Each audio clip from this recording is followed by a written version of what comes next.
From the moment you could speak, the question was waiting. What do you want to be?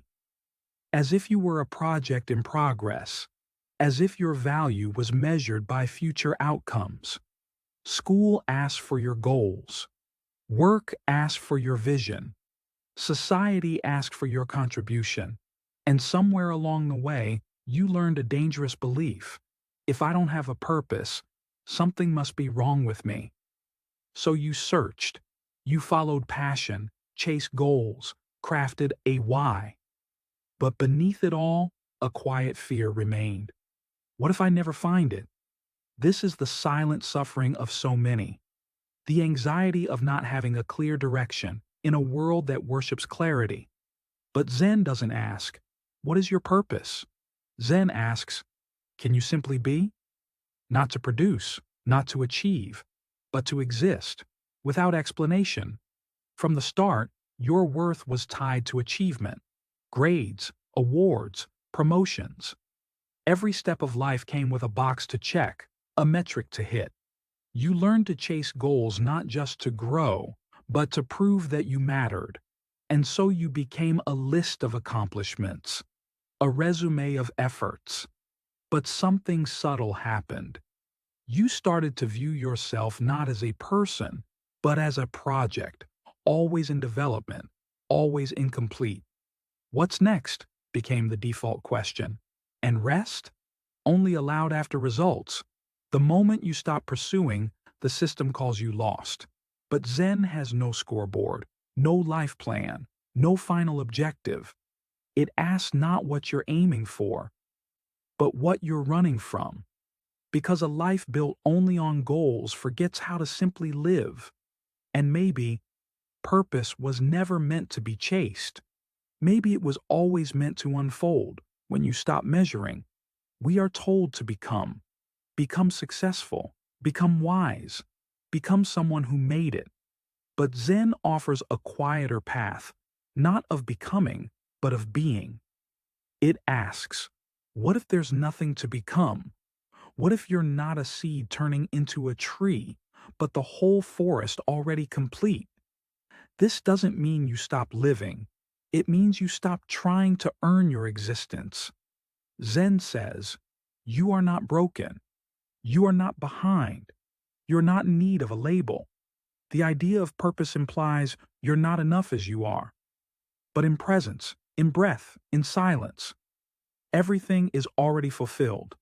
No striving, no proving, no destination. Just life unfolding, moment by moment.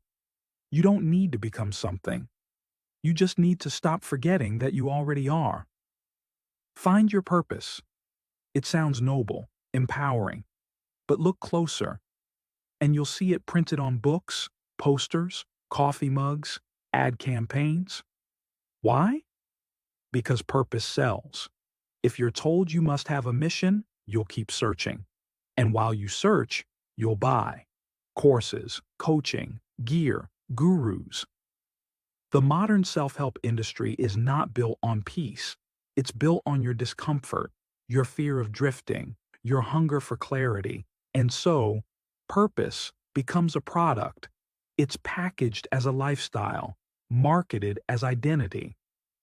But Zen offers no brand. It doesn't tell you to hustle for meaning.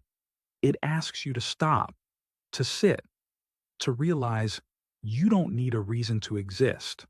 That's not laziness. That's liberation. And in a world obsessed with finding why, the most radical act is to simply be. You've been told that drifting is failure, that not knowing is weakness. But Zen whispers something else. You're allowed to not have a purpose. You're allowed to wake up without a grand mission. You're allowed to walk, breathe, sit, without optimizing any of it. There is no rule that says your life must point somewhere. Trees don't chase purpose. Birds don't need a 5-year plan. They just are. And somehow, their existence feels complete. The pressure to be on track has made rest feel irresponsible. But maybe rest is the most honest thing you can do. Zen does not shame you for standing still. It welcomes you back to this very moment, not as a means to something greater, but as everything.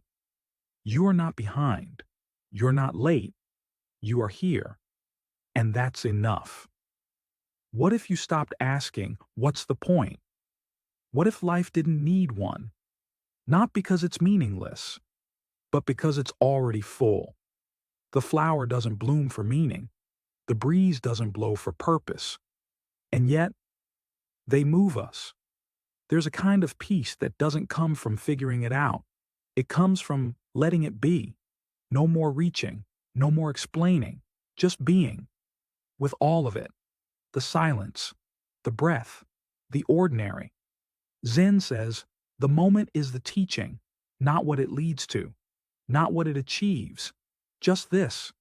If you let go of needing a reason, you may find something better than clarity.